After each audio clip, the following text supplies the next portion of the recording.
Հարգելի ներկաներ, սիրելի ժողովուրդ, գաղտնիք չեմ բացի ասելով, որ Եվրոպական միության հետ մեր հարաբերությունների մերձեցումը որոշակի մտավախություններ է առաջացրել Ռուսաստանի Դաշնությունում։ Իմ կարծիքով Եվրամիության հետ մեր հարաբերությունների զարգացումը իրականում առիթ է տվել դրան եւ դրա խորքային պատճառը չէ։ Իսկ Ռուսաստանում առաջացած մտահոգությունների հիմնարար պատճառը այն տրանսֆորմացիան է, որ սկսվել է Հայաստան-Ռուսաստան հարաբերություններում։ Ընդ որում, այդ տրանսֆորմացիան ոչ թե ինչ-որ մեկի քմահաճույքն է, այլ մեջ հաշվով բնական գործընթաց։ Մի բան է Հայաստան-Ռուսաստան հարաբերությունը հակամարտության պայմաններում եւ բոլորովին այլ բան այն պայմաններում, երբ Հայաստանի եւ Ադրբեջանի միջև խաղաղություն է հաստատված, իսկ Հայաստան-Թուրքիա հարաբերություններում լարվածություն ընդհանրապես չկա եւ հեռանկարը դրական է։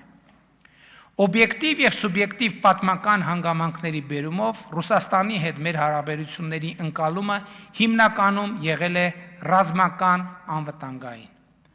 Արդեն 2 դար հայ-ռուսական հարաբերությունները կառուցվել են այն հենքի վրա եւ ըմբռնման, որ Ռուսաստանը հայ ժողովրդի, ապա եւ Հայաստանի հարաբերության անվտանգության երաշխավորն է։ Ես չեմ կասկածել այս գործառույթը կատարելու Ռուսաստանի նվիրվածությանը, բայց 2021, 2022, 2023 թվականների իրադարձությունները ցույց տվեցին, որ անվտանգային սեփական խնդիրներ ունենալու բերումով Ռուսաստանի Դաշնությունը երբեմն կարող է էական սահմանափակումներ ունենալ այդ դերը կատարելու համար։ Դա մենք տեսանք 2022 թվականի սեպտեմբերին, դա մենք տեսանք 2023 թվականի սեպտեմբերին։ Եվ այստեղ է, որ կրկին առերեսվեցինք մեր պատմության դասերը սովորած չլինելու ցավալի փաստի հետ։ Ի վերջո 19-րդ դարի կեսերից Օսմանյան կայսրությունում հայության կոտորածները ահագնացան այն բանի արդյունքում, որ մենք նախ որոշեցինք, որ մեր հարցերը միջազգային երաշխավորների միջոցով պետք է լուծենք, ապա եւ մեր ամբողջ գործունեությունը ծավալեցինք այս տրամաբանության վրա, հենվելով, հավատալով նաեւ ուժային գործոններին։ Կար նույնիսկ ժամանակ, երբ թվում էր, գոնե մեզ այդպես էր թվում, թե աշխարհի հզորները, մասնավորապես Ռուսաստանը, տարածքներ է գրավում մեզ համար։ Այս ընկալումը ավելի էր թանձրացնում մեր շուրջ ձևավորող թշնամությունը, այսինքն մենք ինչքան ուրախանում էինք Ռուսաստանի հաջողություններին առաջին համաշխարհային պատերազմում եւ դրանից առաջ, այդքան մեր շուրջ ձևավորվում էր թշնամության մթնոլորտ։ Իսկ երբ Ռուսաստանը իր ներքին խնդիրների եւ այլ պատճառներով ստիպված էր հեռանալ տարածաշրջանից, մենք մեկ մենակ մնացինք մեզ թշնամի համարող եւ մեր կողմից թշնամի ընկալվող միջավայրի հետ։ Եվ ահա այս պայմաններում ջարդերը դարձան կոտորածներ, կոտորածները ցեղասպանություն։ Մենք պատմությանս դաս այդպես էլ չսովորեցինք նույնիսկ 21-րդ դարում, մինչև իրականությունը իր Տեր Թոդիկյան ոճի դասատուի պես մեզ չսովորեցրեց այդ դասը, ու մենք ի վերջո մեզ ճանաչեցինք հայտնի առածի հերոսի այն դերում, որում գտնվում ենք։ Իսկ առածը հետևյալն է. մարդու 21-րդ դարի մասին է խոսքը եւ 20-րդ։ Մարդու ամենամեծ դժբախտությունն այն է, որ նա չգիտի, թե որքան երջանիկ է։ Ու մենք, որ 19-րդ դարում մեկնարկած մեր գաղթը այդպես էլ չէինք դադարեցնել նույնիսկ 1991 թվականից պետություն ունենալու պայմաններում, մենք, որ նույնիսկ պետություն ունենալու պայմաններում շարունակում էինք ավետյաց հայրենիքի մեր փնտրտուքը,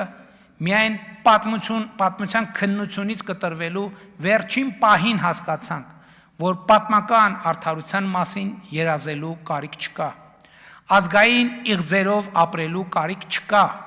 հայրենիքի մասին երազելու կարիք չկա, որովհետև մեր երազանքները եւ իղձերը իրականացված են, եւ Հայաստանի Հանրապետությունը մեր երազանքների հայրենիքն է։ Հայաստանի Հանրապետությունն է մեր երազանքների հայրենիքը։ Մենք շատ դժվար հասկացանք, որ հայրենիքը պետությունն է, որ պետությունից դուրս այլ հայրենիք չկա, եւ մենք որոշեցինք ճանաչել այդ հայրենիքը, մենք որոշեցինք ճանաչել Հայաստանի Հանրապետությունը ու նրա տարածքային ամբողջականությունը, եւ այդ հենքի վրա հնարավոր եղավ հաստատել խաղաղություն եւ բացել ապագայի դռները եւ այդ դռներով մտնել ապագայի մեջ։ Մենք որոշեցինք, որ հայոց ցեղասպանության միջազգային ճանաչումը չի լինելու մեր արտաքին քաղաքական օրակարգում, ու մինչ նախադասություններ էինք ձևակերպում մեր հանրությանը բացատրելու, թե ինչու, իրադարձությունները իրենք ցույց դրեցին մի պերճախոս բացատրություն, երբ բոլորովին վերջերս Իսրայելի կառավարությունը ամենասուր վճռականությամբ հայոց ցեղասպանության ճանաչման process սկսեց, ապա նույնպիսի վճռականությամբ կանգնեցրեց այդ process-ը։ Սա էր մի կարևոր իրադարձություն, որ բացեց վարակույրը եւ մենք բոլորով տեսանք, ստիպված եղանք տեսնել, թե ինչ է կատարվում դրա ետևում։ Միջազգային խաղացողները ներողություն է ձևակերպման համար մեր նահատակների մասունքներով իրար գլխի բամփում են, բայց մեր գլուխն է ցավում։ Միջազգային խաղացողները մեր նահատակների ոսկորները զենքայնացնում են, դրանով կրակում իրար վրա, բայց մենք ենք զոհվում։ Այնպես ինչպես եղել է 19-րդ դարի վերջին, 20-րդ դարի սկզբին ու վերջին եւ մինչեւ բոլորովին վերջերս։ Մենք պետք է վերջ տանք հայոց ցեղասպանության զենքայնացման այս գործընթացին, որովհետեւ եթե նույնիսկ միամտություն ունենանք մտածելու, թե դա զենք է նաեւ մեր ձեռքին, այդ զենքի կրակոցից էլի ու էլի մենք ենք զոհվել, էլի ու էլի մենք ենք զոհվելու։ Ապրիլի 24-ը մեր ապրիլի 24-ն է։ Ծիծեռնակաբերդի հուշահամալիրը մեր ծիծեռնակաբերդի հուշահամալիրն է։ Ու մենք պետք է խոկանք ծիծեռնակաբերդում խոնարհված ու պետք է որոշենք, որ Հայաստանի Հանրապետությունը բոլոր ժամանակների կոտորածների, տեղահանությունների, ցեղասպանության զոհերի հետնորդների գերեզման չպետք է լինի, այլ հայրենիք պետություն, որտեղ մարդիկ ապրում են ազատ, բարեկեցիկ եւ անվտանգ։ Մենք չպետք է այլևս երազենք այլ հայրենիքի մասին, որովհետև Հայաստանի Հանրապետությունն է մեր երազանքների հայրենիքը, ու մենք երջանիկ ենք, որ ունենք այդ հայրենիքը։ Եվ մեր անելիքը պետք է լինի այս հայրենիք պետությունը զարգացնելը ու այն հարատև սերնդեսերունդ փոխանցելը։ Եվ սրա համար այո, նախ պետք է ապահովել պետության լինելիությունը ու անվտանգությունը։ Սրա համար էլ հարկավոր է նախ սերտել մեր հին ու նոր պատմության դասերը, թե ինչ է լինում, երբ անվտանգության մեր հույսերը կապում ենք ուրիշների հետ։ Ընդ որում, ինչպես վերը ցույց տվեցի, պարտադիր չէ, որ ուրիշները իրենց խոստացածը չանեն չարամտորեն։ Դա կարող է տեղի ունենալ պարզապես անհաղթահարելի հանգամանքների կամ այլ սահմանափակումների պատճառով, ինչպես ժամանակին անգլիական նավերը իսկապես չէին կարող լեռներ մագլցել։ Բայց անվտանգության ապահովման մեր ընկալումները նույնպես պիտի վերանայենք, հասկանալով, որ չի կարելի արտաքին անվտանգության ապահովման ամբողջ բեռը դնել բանակի վրա, էլի բանակի վրա, անընդհատ բանակի վրա, շարունակաբար բանակի վրա։ Բանակը, այո, մեր արտաքին անվտանգության ապահովման առանցքային, բայց նաև ամենավերջին գործիքը պիտի լինի։ Անվտանգության ռեզերվը պիտի լինի եւ նրանից առաջ մենք պետք է ունենանք եւ ստեղծենք անվտանգության լրացուցիչ շերտեր եւ որքան շատ լինեն այդ շերտերը, այնքան ավելի անվտանգ կլինի պետությունը։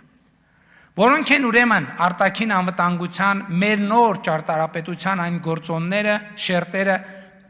որ պիտի դիտարկենք եւ տեղադրենք բանակից առաջ։ Հայաստանի Հանրապետության արտաքին անվտանգության ապահովման առաջին գործոնը միջազգային լեգիտիմությունն է։ Միջազգային հանրությունը ճանաչում է Հայաստանի Հանրապետության տարածքային ամբողջականությունը Խորհրդային Միության հայկական ԽՍՀ 29743 քառակուսի կիլոմետր տարածքով։ Ինչպես արդեն ասացի, այս սկզբունքն է դրված նաև հաստատված խաղաղության հիմքում։ Հայաստանն ու Ադրբեջանը միմյանց տարածքային ամբողջականությունն ու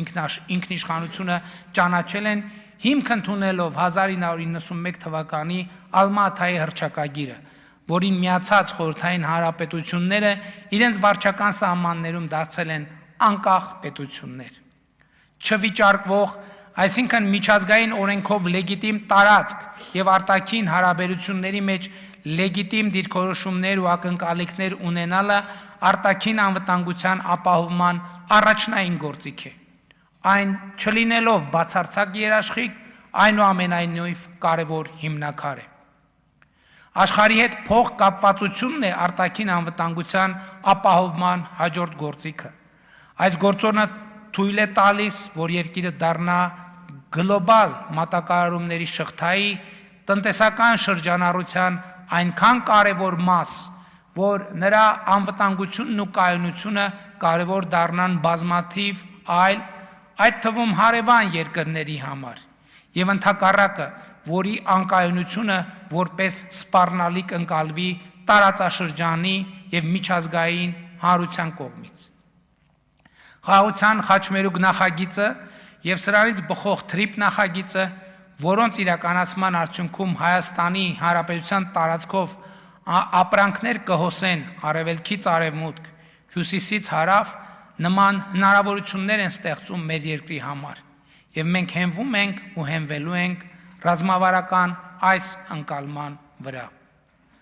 Արտաքին անվտանգության ապահովման հաջորդ կարևոր գործիքը երկարաժամկետ կանխատեսելիությունն է։ Կարճաժամկետ, միջնաժամկետ եւ երկարաժամկետ հեռանկարում այլ երկրները Հայաստանի Հանրապետությունը ավելի ու ավելի պակաս պետք է ընկալեն որպես սպառնալիք եւ խաղաղության օրակարգին նվիրվածությունը պետք է դառնա այլ երկրների կողմից Հայաստանի Հանրապետության երկարաժամկետ եւ ռազմավարական ընկալումը։ Այս խնդրի լուծման համար էական են ոչ միայն հռչակված քաղաքականությունները, այլև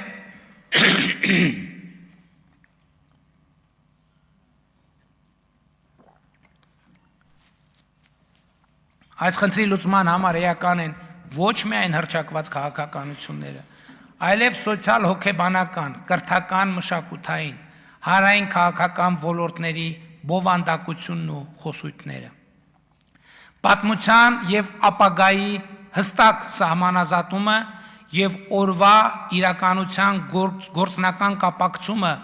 ոչ այնքան անցյալի, որքան ապագայի հետ կենսական են Հայաստանի Հանրապետության հարատևությունը ապահովելու համար։ Նաեւ այս նպատակին է ծառայում ապագան այսօր է բանաձևը։ Երկարաժամկետ կանխատեսելիության գործիքի մասին իրականում ելույթի նախորդ հատվածում էլ խոսեցի։ Կրկին պարզաբանելով ասեմ, որ եթե մեր միջավայրը Հայաստանի Հանրապետությունը ընկալի որպես մի պետություն, որը այսպես ասած աչքից հեռու զարգանում է ու հարմար պահ է փնտրում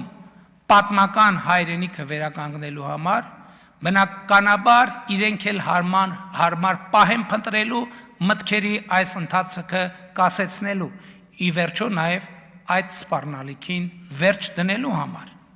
Եվ այս պրոբլեմը արմատապես հասցեագրելու, եթե նույնիսկ ոչ բավարար, բայց անհրաժեշտ պայմանը իրական Հայաստանի գաղափարախոսությունը Հայաստանի Հանրապետությունում որպես ռազմավարություն սերմանելն է։ Այս բանաձևը օրգանապես պետք է ինտեգրվի մեզանում թերագնահատված այն ընկալման հետ, որ խաղաղությունն է անվտանգության ապահովման միակ գործուն եւ հուսալի երաշխիքը։ Խաղաղությունն է անվտանգության ապահովման միակ հուսալի եւ գործուն երաշխիքը, ավելի հուսալի երաշխիք պարզապես գոյություն չունի։ Եվ հետևաբար խաղաղության ամրապնդման վրա ամեն օր աշխատելը, խաղաղության մասին հոգ տանելն է անվտանգային ոլորտում կարևորագույն անելիքներից մեկը։ Նաև պետք է հասկանալ, որ չկա ավելի հեշտ բան, քան խաղաղությունը փլուզելը։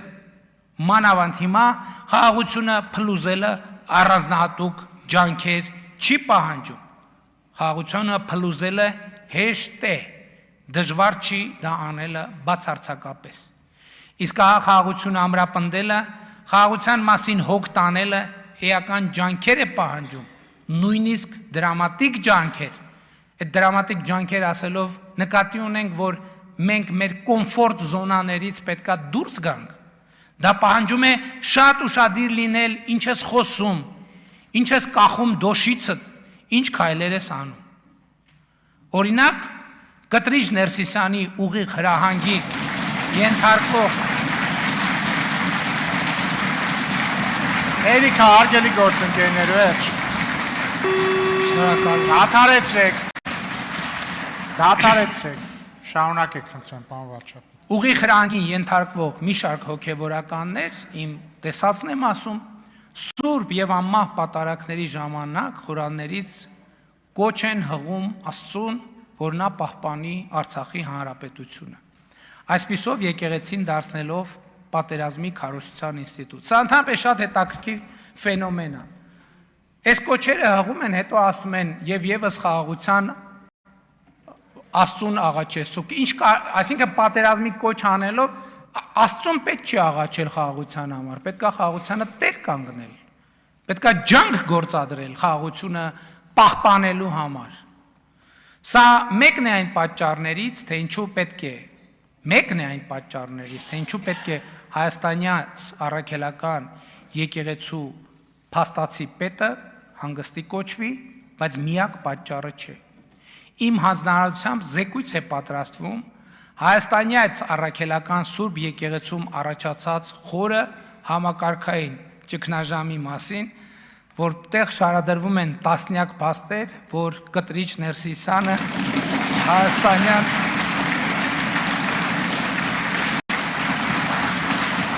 Էրիկա, հարգելի գործընկերներ, դադարեցրեք։ Հարգելի գործընկերներ, բայց ինչ հետաքրքիր է, չէ, ինչպես վատ պետք է անես քո գործը, որ զբաղեցնես մի գահ, որը կոչվում է ամենայն հայոց, բայց ամեն անգամ, երբ որ քո անունը հնչի, պարակտում մտնի ամեն տեղ։ Ավելի լավ գնահատական քո վատ աշխատանքին հնարավոր չէ տալ։ Շարունակեք, պարոն վարչապետ։ Որ Կտրիչ Ներսիսյանը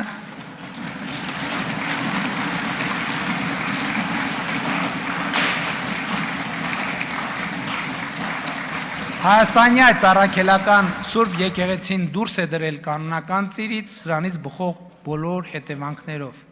Եվ եթե նկատել եք,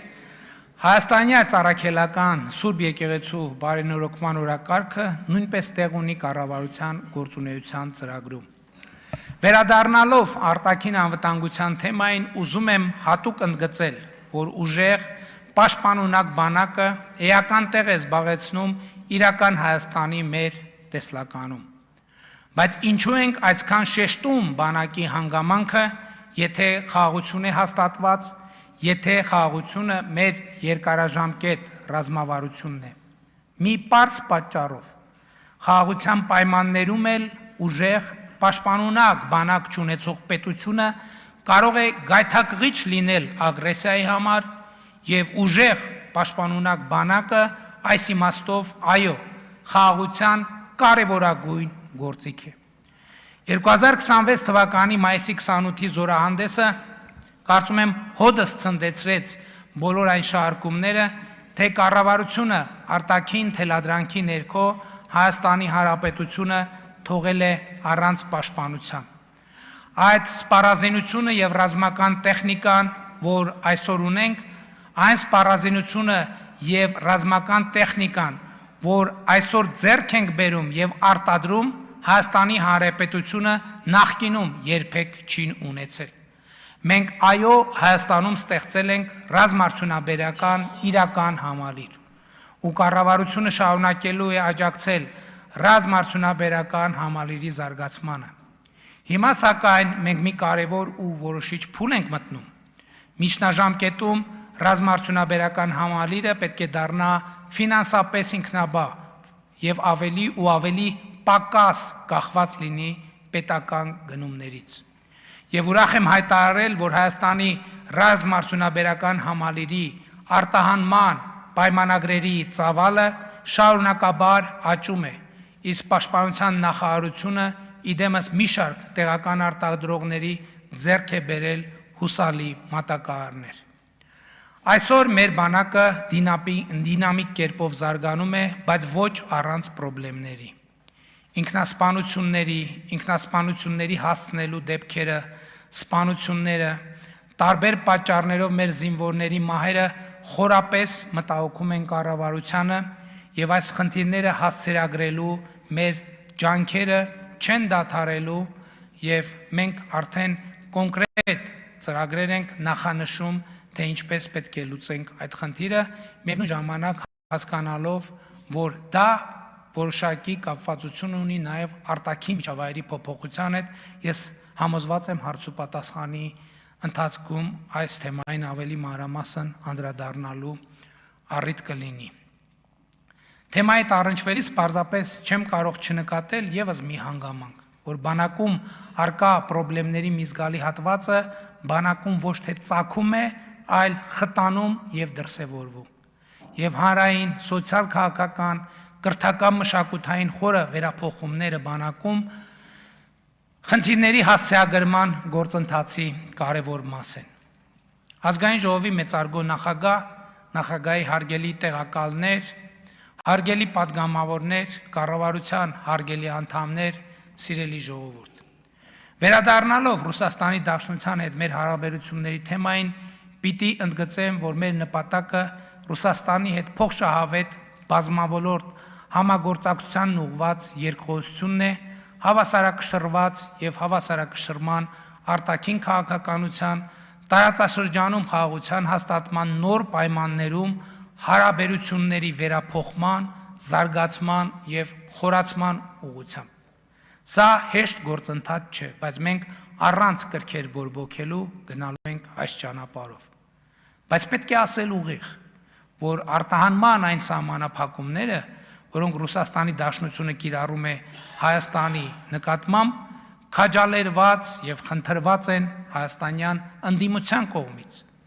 ովքեր ռուսաստանյան որոշ շրջանակների առաջ ստանձնել են Հայաստանում իշխանափոխություն անելու հանձնարարություն եւ այդ շրջանակներին հավաստիացրել,